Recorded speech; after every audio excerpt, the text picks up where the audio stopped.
Well, well, well, what a welcome surprise. If you remember, back in October of 2021, we had a bit of a tough time understanding the appeal to the Mandela catalog, with the cheap effects that kind of killed our mood a bit, and it became too comical for us to keep a nice tone about it.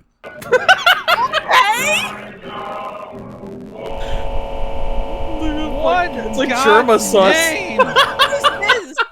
Which, well, was a mistake given numerous complaints, but it wasn't so bad as Alex did leave us a comment admitting the cheapness of it. But a little over 2 years and a couple of volumes later, I can safely say it's getting better. And in the same breath is a disclaimer that states do not fucking do this, as results will vary so much. Sometimes pressure and a little bit of mockery gets results. It's tempted to say bullying, but that's not the case. You want to apply some that won't all of a sudden cause a creator to just straight up delete his works and his social media. I'm looking at you guys. But avoid becoming such an annoying yes man that no growth will come out of it and it'll become stale. So basically some well thought out constructive criticism with resources, suggestions, what have you. Those managed to convince Alex to reconstruct volume 1 of the catalog, and I can't wait to break this down. So let's see what changed.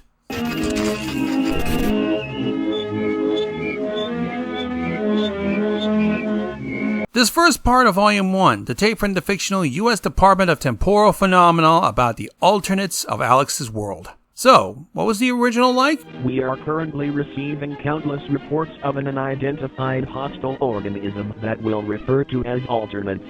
And let's see what this restored version got us.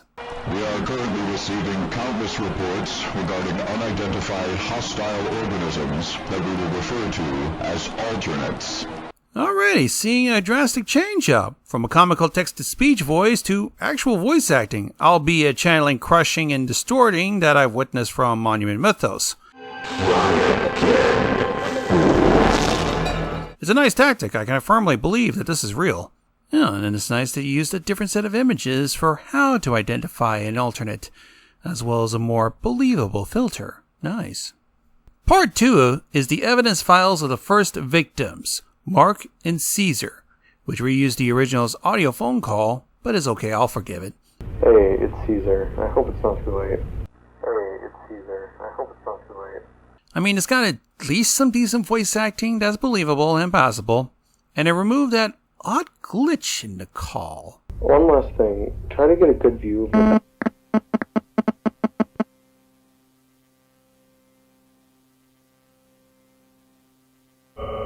Okay. One last thing. Try to get a good view of the back hallway, if you don't mind. Okay. Which is fine, I guess. That's a tough call.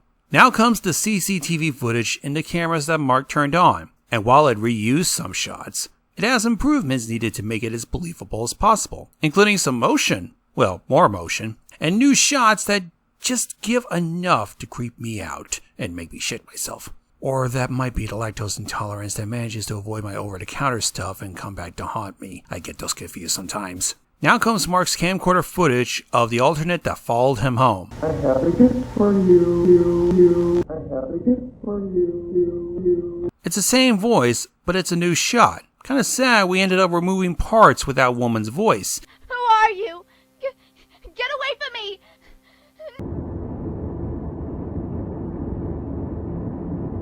And a sudden reappearance of distortion of Caesar, and a flash of extreme close-up of what I later found to be a crappy CG police sketch of some feminine-looking dude. But for the sake of art, I guess it was well worth the sacrifice, especially when it came to Mark making his last stand here. You fucking bastard!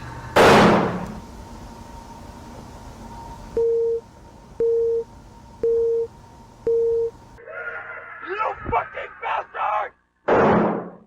Would you look at that? An altering of the display from the date to the infamous bad decision mark, as we get a face to appear. Now that is creepy. While we didn't get to see Mark's face in this with a big black box that would indicate he died, this time it's heavily implied and just adds. Now for part 3, the public safety film. It traded out the old stock footage of emergency service vehicles with the establishing shots of the Mandela PD headquarters that would be featured in later volumes.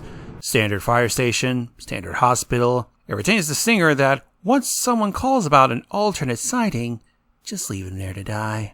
We also have swap from the TTS voices to actual voices. When the caller has a fire-related emergency, contact our neighboring fire department with the address and a brief description of the event. When there is a fire-related emergency, contact the neighboring fire department with the provided address, along with a brief description of the event. Which continues the good call of avoiding TTS voices like an introvert avoids parties and social interaction. Now here's a little bit of something out of left field. This volume adds the later individual MAD video posted about a month after Volume 1, in between public safety and the toddler stress assessment video. I wasn't able to tell if the original had a VO voice or a TTS. MAD is a result of exposure to verbal information that is not desired to be known. But this time around, it sounds real. MAD is the result of exposure to verbal information that is not desired to be known. Sadly, it looks more off, but then it's come to expect since I'm kind of spoiled by the likes of analog horror series. I mean, if you look at Local 58 and even Midwest Angelica, oh god, those have some good convincing graphics. It's my fault, really. Okay, now the toddler stress assessment. This adds some questionable extra instructions to the tape not present in the previous incarnation.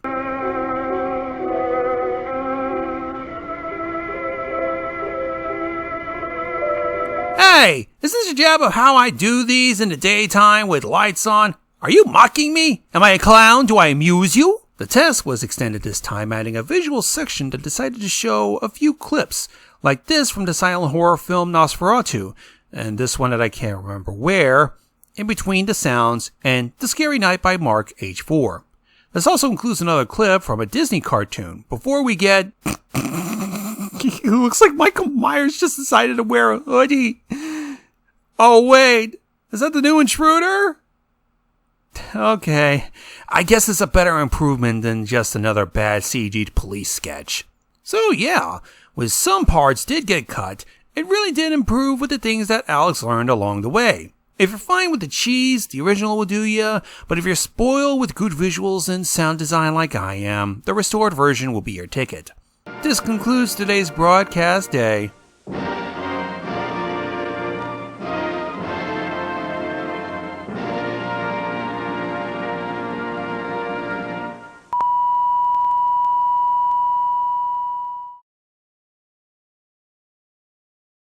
Would you believe me that this is the second time Alex remade this?